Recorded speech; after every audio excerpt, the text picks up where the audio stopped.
반갑습니다, 여러분. 2017년 10월 22일입니다. 이제는 단풍이 많이 들었어요. 가을도 점점 깊어져 가고 10월의 네 번째 일요일, 이제 2주만 지나면 11월입니다. 시간 참 잘 갑니다. 혹시 최근 뉴스 보신 분 계십니까? 지난주 초에요. 여기 덕레인에 있는 지노스 그릴에서 도둑이 들어왔답니다. 지노스 그릴이라고 하는 데가 예전에 여기 유콘 여자 베이스볼이 아니죠. 여자 바스켓볼 코치가 하는 식당인데 그 식당에 도둑이 들어온 거예요. 근데 이 도둑이 새벽 2시인가 3시에 살금살금 문을 열고 들어와서는 술을 한 병인가 이걸 훔쳐가지고 갔답니다. 많이 훔쳐간 것도 아니고 그랬는데 아침에 주인이 와서 이렇게 보니까 도둑이 들어왔다가 한 흔적이 있는 거예요. 그래서 CCTV를 봤답니다. 근데 남자아이인데 물론 당연히 얼굴은 가렸고요. 그리고 옷을 입었는데 그게 무슨 옷인가 하면 유콘 축구 선수, 그러니까 사커팀 유니폼을 입었더래요. 근데 이렇게 살금살금 들어왔다는 거죠. 근데 CCTV에 이렇게 딱 보니까 유콘 남자 사커팀 유니폼의 등번호가 보이더랍니다. 그러니까 자기 옷을 입고 도둑질하러 들어온 거예요. 그러니까 등에는 등번호가 있는 게 그대로 CCTV에 찍혔고, 물론 다음날 바로 잡혔죠. 그 등번호 있는 유콘 그 유니폼을 입고 들어왔으니 안 잡히겠어요. 근데 그 뉴스를 보면서 이걸 웃어야 하나 말아야 하나 하는 생각이 들었어요. 그렇죠. 얼굴은 가렸습니다. 근데 얼굴을 가리면 뭐예요? 등번호가 다 찍혀 있는데. 등번호 찍혀있는 유니폼을 입고 어쩌면 말이죠. 사실 우리도 이런 짓을 하는지 모르겠어요. 등번호가 붙어있고 모든 사람들이 다 보고 있는데 말이죠. 세상이 다 알고 있는데 쟤 누구야 하고 다 알고 있는데 모두가 다 내가 누군지 모르겠지 그리고 이렇게 기어들어가고 있는 겁니다. 아무도 내가 누군지 모를 거야 하면서 말이죠. 사실은 세상이 다 보고 있는데 등에 번호 딱 붙은 게 CCTV로 다 찍혀 나오고 있는데 말이죠. 자, 기도할까요? 하나님, 우리에게 우리의 등을 볼 수 있는 눈도 허락하옵소서. 아멘. 금년이 2017년이죠. 금년은요, 종교개혁 500주년이 되는 해입니다. 1517년 10월 30일에 마틴 루터가 95개 조항을 그 비텐베르그 성당 정문에 딱 붙이면서 시작이 된 종교개혁이니까요. 금년이 딱 500주년 되는 그런 해예요. 사실 마틴 루터의 종교개혁이라고 하는 것은요, 당시 로마 캐톨릭과의 분쟁으로 전 유럽을 막 뒤흔들어 놓습니다. 그리고 종교 분쟁은 100년 후에 종교 정쟁이라고 하는 것으로 확산이 돼서 30년 동안 유럽 전체에서 캐톨릭과 개신교의 전쟁이 일어납니다. 하지만 마틴 루터의 종교개혁은요, 사실은 종교뿐만 아니라 사회 전반의 개혁을 가져오는 계기를 마련해 주었어요. 그 중 하나가 마틴 루터가 이야기한 만인사제설이라고 하는 겁니다. 그 만인사제설이라고 하는 것은 간단히 말씀드리면 모든 사람들은 다 사제가 될 수 있다. 모든 사람들은 다 성직자가 될 수 있다라고 하는 것이었고, 이 말은요, 당시에 성직자, 사제라고 하는 것은 특별히 선택받은 사람만이라고 하는 특권의식을 부여함으로 해서 교회가 절대적인 종교 권력을 쥐고 있었던 그 사회에 아니야, 모든 사람은 다 사제가 될 수 있어 라는 말은 종교 혁명적인 것이었습니다. 당연히 권력을 쥐고 있었던 이 사제들은 그 권력을 뺏기지 않으려고 로마 교회와 전면전을 벌일 수밖에 없게 되었지만 이로 인해서 천부인권 사상이라고 하는 것이 나오죠. 무슨 말입니까? 모든 사람들은, 이 땅에 살고 있는 모든 사람들은 다 하나님으로부터, 하늘로부터 인간으로서의 권리를 부여받았다는, 감히 그 이전에는 상상조차 할 수 없었던 그런 일들이 일어납니다. 그 이전엔 그랬잖아요. 왕은 왕을 낳고 노예는 노예를 낳고. 하지만 이제는 아니라는 거예요. 모든 사람이 왕이든 노예이든 그가 누구이든 하나님으로부터 똑같은 권리를 받았다라고 하는 겁니다. 물론 지금 2017년에도 아직도 금수저, 흙수저 하는 소리가 많이 나는 사회이긴 하지만 그렇다 하더라도 종교개혁 500주년이 되는 해가 바로 금년입니다. 예전에는요, 종교개혁주간이 되면, 그래서 매년 10월이면 종교개혁주간 뭐 이런 걸 했었거든요. 그때가 되면 한국에서는 기독교에 대한 설문조사들이 꽤 있었습니다. 그런데 어째 종교개혁 500주년이 되는 해인데 특별한 설문조사가 없어요. 그래서 가만 생각을 해봤더니, 야, 기독교가 괜히 이거 일반 조사기관에다가 설문조사 의뢰했다가 어떤 욕을 먹을지 몰라. 그래서 잔뜩 겁을 먹어가지고 설문조사를 안 하는 건지는 모르겠지만, 그렇다 하더라도 교회 기관 내에서는 설문조사한 것이 있습니다. 교인 900명 그리고 목회자 100명을 대상으로 했는데요. 내용이 이런 것이었어요. 한국 교회의 가장 큰 문제점은 무엇입니까? 하는 질문이었는데 그 첫 번째가 세속화 물질주의라고 대답했다는 겁니다. 두 번째는요. 목회자의 자질. 목회자가 사리사욕을 챙긴다 이런 것. 세 번째는 양적 성장, 외형에 너무 치우친다는 거예요. 그냥 뭐 이렇게 종탑 올리고 교회관 크게 짓고 뭐 이런 것 말이죠. 심지어는 어떤 교회는 화장실에 가면 이태리 대리석으로 쫙 깔았답니다. 이런 것들. 또 네 번째는요, 지나친 자기 교회 중심이다. 이 교회, 우리 교회, 이 교회만이라고 한다는 거죠. 그런가 하면 다섯 번째는 교파가 너무 난립한다. 교파들이 너무 많다라고 하는 것. 또 여섯 번째는 교권주의. 그래서 비민주적인 그리고 권위적인 교회 운영. 이것이 문제다라고 했고, 일곱 번째는요. 교인들에게 실제 생활에 대한 방향을 제시하지 못한다라고 했다는 겁니다. 무슨 말인가 하면요. 간단히 말해서 교회에 가면 교회에서 목사들이 하는 이야기가 맨날 뜬구름 잡는 소리는 하고 있다. 이런 거예요. 천당하는 소리, 이런 소리만 하고 있다. 라고 하는 것이었는데 이런 것들이 바로 문제로 꼽혔다는 겁니다.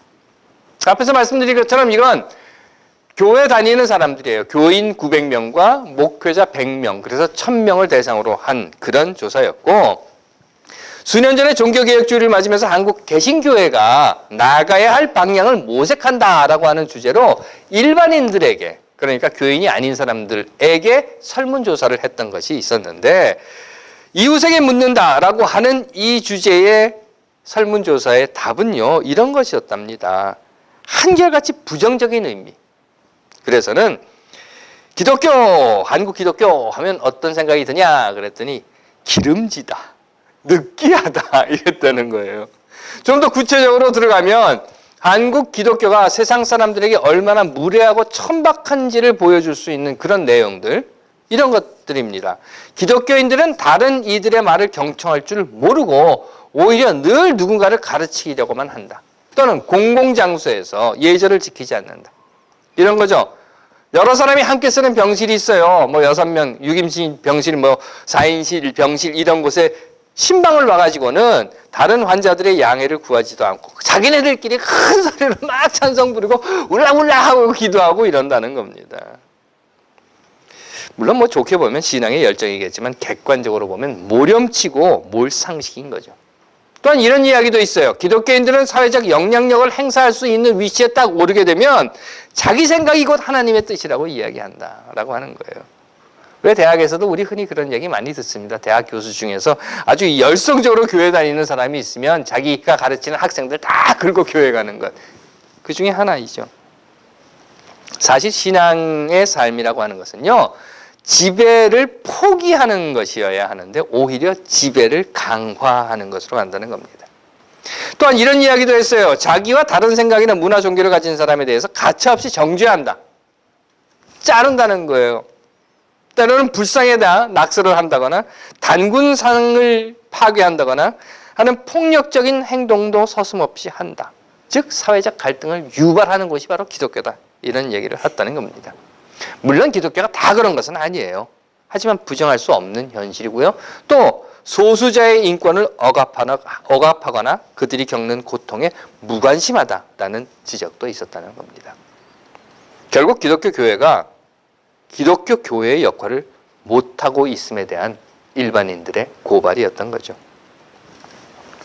아십니까 여러분? 처음 교회라고 하는 공동체가 모이기 시작할 때는요. 사야 사람들이 모여들었던 이유가 있었어요. 그거는 사도들로부터 말씀을 듣고 감명을 받았고 깊은 친교를 나누는 겁니다. 그래서 음식도 나누고 기도도 나누고 서로의 필요에 응답했던 거예요. 아픈 사람을 치료해주고 병든 사람을 찾아가고 옥에 갇힌 사람을 가서 두들겨주고 낙심한 사람을 일으켜주고 하는 이런 모습들이 서로 살아가는 모습들이 보기 좋았기 때문에 공동체 밖에 있었던 사람들이 그 공동체 안으로 호감을 갖고 들어오게 되었던 겁니다.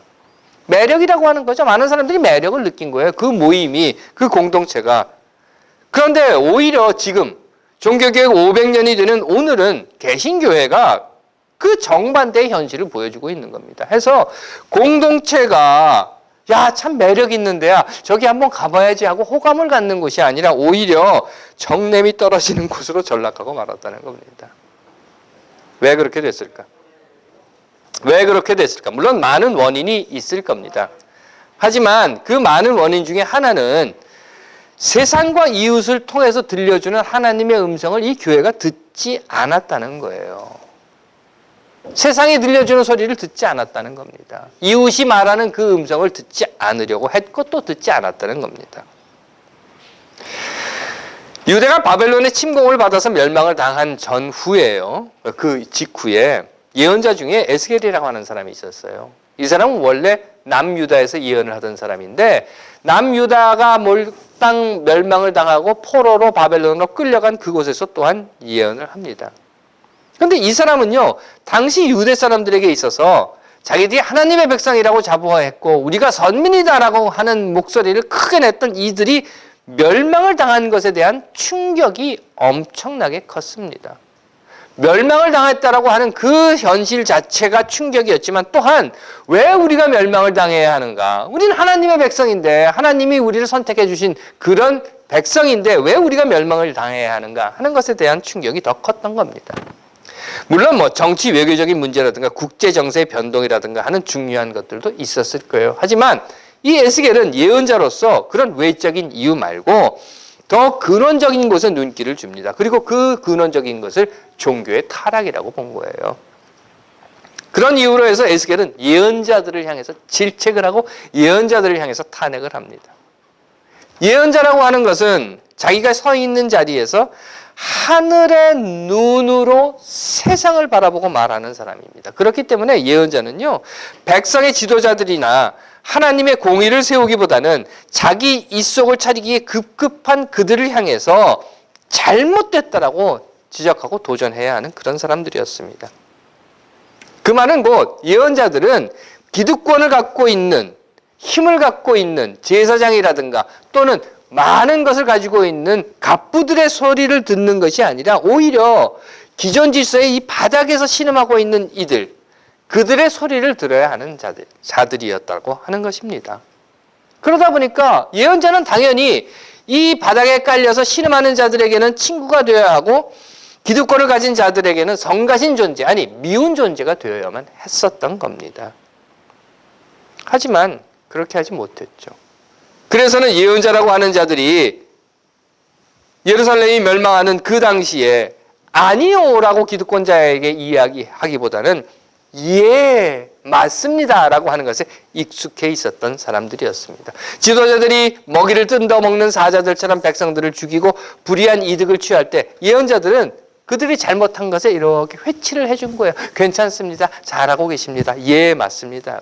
종교적으로 합리화시켜 주었다는 겁니다. 하지만 세상의 고통을 통해서 들려주시는 하나님의 음성에는 귀를 막았습니다. 그 결과가 예루살렘의 멸망이었다는 겁니다. 사실 우리 역사 속에서도 수없이 보아왔어요. 권력과 무력 앞에 무릎 꿇은 예언자들, 일제시대의 신사 앞에 참배를 하고 전두환의 조찬 기도에 딸랑거리고 쫓아다니던 목사들, 뭐 멀리 볼 것도 없습니다. 그저 가까이 지금도 3.1절에 성조기를 휘날리면서 시청 앞 광장에 모여서 빨갱이 우는, 종북 우는 하는 그런 자들. 그렇다면 그런 꼴을 보고 있는 백성들은 또한 어땠을까요? 안타깝게도 마찬가지였다는 겁니다. 내게 이익이 될 것이다. 내가 아니라, 옆집 사람이 아니라, 이웃이 아니라, 학교가 아니라, 사회가 아니라, 내가 사는 이 국가나 민족은 아예 생각을 하지 않고 내게 이익이 될 것이다. 내게 이익이 된다라고 하면 그저 입국 다물고 그래 맞아 라고 했다는 겁니다. 백성들조차도 입을 다물어 버린 거예요. 예언자들이 입을 다물어 버린 세상 속에서. 우리 이런 말 흔히 합니다. 그놈이 그놈이다 라고 투표하지 않으면 그 중에 제일 나쁜 놈이 다 해먹는다. 들어보셨죠? 마찬가지입니다. 그 생각을 하고 있었던 거예요. 그러면서 그 목사가 그 목사다라고 입을 열어 외치지 않았습니다. 그 결과는 무엇이었는가 하면 그 중에 제일 나쁜 목사가 교회를 다 말아먹고 말았던 겁니다. 하나님의 것이라고 하지 않고 자기 것으로 만들어버리고 말았던 겁니다. 2017년 종교개혁 500주년. 저는 이제 교회와 교인들, 기독교라는 종교와 그 종교와 함께하는 사람들에게 이런 말을 하고 싶습니다. 다른 것은 몰라도 내 등 뒤는 좀 봐라. 내 등 뒤는 좀 봐라. 어려서 이런 장난 했었던 분이 계신지 모르겠습니다만 다른 친구 등 뒤에다가 이렇게 쪽지에다 쓰는 거예요. 나 바보. 그래서 뒤에다 딱 붙이는 겁니다. 그러면 이 붙은 애는 몰라요. 자기 등 뒤에 나 바보라고 써 있는 게 붙어 있는지 안 붙어 있는지. 하지만 다른 아이들은 보고 킥킥킥킥 웃는 겁니다. 하지만 정작 이 등 뒤에 쪽지를 붙이고 있는 아이는 보지 못하고 다른 아이들이 왜 날 보고 킥킥 웃나? 하는 것만 알게 됩니다. 바로 그것입니다. 지금 기독교가 그 꼴에 빠져 있는 거예요. 그러다 보니까 기독교는 자신의 등 뒤에 무엇이 붙어 있는지 모르는 겁니다. 왜? 하나님은 우리 뒤통수에 눈을 달아주지 않으셨기 때문에 내 등 뒤에 기독교라고 하는 것의 등 뒤에 모렴치, 몰상식, 무례, 천박, 사회적 갈등 유발, 인권 억압이라고 써붙여 놓은 이 쪽지가 붙어 있는 것을 보지 못한다는 겁니다. 그러면 어떻게 해야 되겠어요? 누군가에게 물어봐야 되는 거예요. 내가 이렇게 걸어가고 있는데 애들이 킥킥킥킥 거리고 웃으면 왜 웃냐? 왜 그래? 하고 물어봐야 되는 겁니다. 그러면 누군가 대답을 해주는 거예요. 야야야, 네 등 뒤에 나 바보라고 쪽지 붙어 있어 라고. 그러면 그 이야기를 듣고 그걸 떼어내야 하는 겁니다. 마찬가지로 기독교의 등 뒤에 모렴치, 몰상식, 무례, 천박, 사회적 갈등 유발 또는 뭐 인권 억압이라고 하는 것이 붙어 있으면 모든 사람들은 다 보고 아는 거예요. 와, 제 등 뒤에 저런 거 붙어 있어라고. 그리고 사람들이 이야기를 합니다. 그러면 기독교는 내 등 뒤에 뭐가 붙어 있는지 사회에, 세상에, 이웃에게 물어봐야 되는 겁니다. 그리고 그들이 야, 내 등 뒤에 이런 게 붙어 있어 라고 이야기해 줄 때 그 소리를 들어야 하는 겁니다. 그렇게 하지 않는다면 기독교는 더 이상 하나님, 정의와 공의, 평화와 평등의 하나님을 믿는 종교가 아닐 것이며 더 나아가서 그렇게 하지 않는다면 이웃에게 묻고 이웃의 소리를 듣지 않는다고 하면 오히려 하나님이 오늘의 기독교를 내버리시게 될 거라는 말입니다. 하나님께서 사랑하시는 여러분, 이제 우리를 한번 봅시다. 우리를 한번 봅시다. 우리 등 뒤에는 무엇이 붙어 있지는 않은가? 내 등 뒤에는 뭐가 붙어 있는 것이 혹시 없을까? 혹시 압니까 또? 누가 내 등 뒤에 나 바보라고 써서 붙여놨는지? 그런데 안 보입니다. 그러면 어떻게 해야 되겠습니까? 그것을 알기 위해서는 이웃에게 물어봐야 되는 겁니다. 야, 내 등 뒤에 뭐 붙어 있냐? 한번 봐봐. 하고 말이죠.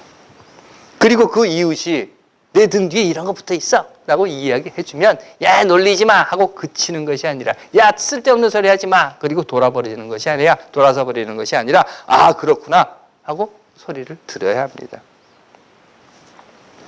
한 걸음 더 나아가서 누군가 우리에게 야, 내 등 뒤에 뭐가 붙어 있는지 좀 봐 라고 이야기하면 너 바보라고 써 있는 게 있어 라고 이야기해 주어야 한다는 겁니다. 그냥 아니요, 아무것도 없어 그리고 뒤로 돌아서서 킥킥킥킥 거리고 웃는 것이 아니라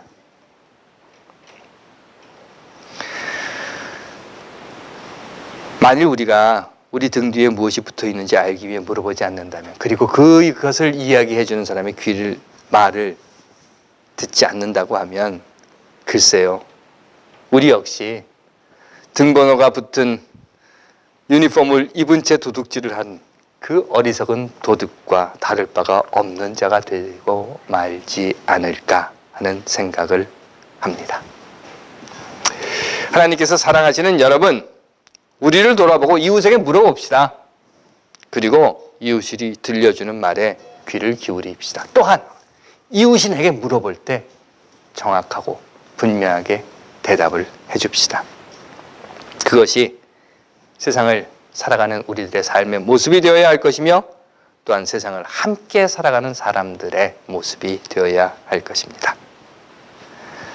이제 여러분들 등을 돌려 여러분들 등에 무엇이 붙어 있는지를 보시겠습니까? 이웃에게 물어보십시오. 기도하겠습니다. 하나님, 세상과 이웃의 소리를 들을 줄 아는 우리들, 또한 세상과 이웃을 향하여 소리를 외칠 줄 아는 우리들이 되게 하옵소서. 아멘.